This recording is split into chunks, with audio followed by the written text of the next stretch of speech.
I'm going to do an unboxing video. All right, can't wait to open it. Let's see what's in the box. Here we have the Kickstart guide, and it shows all the accessories included in this box. And there have some steps to show us how to install RTK reference stations. Here I'm going to explanate this from is installation kit that will go with Trident and spare parts for blades and screws. That's going to use to install RTK antenna.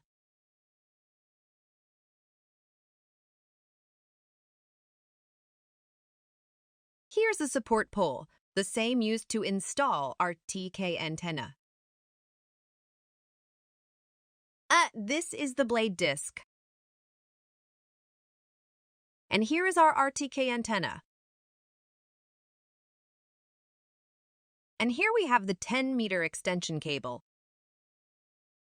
Let's see. This is our power supply. It will use to power lawnmower. This is the ground nails for charge station. That's going to use to fix the charge station. Here comes our robotic lawnmower. The last one is our charge station. That's going to charge mower.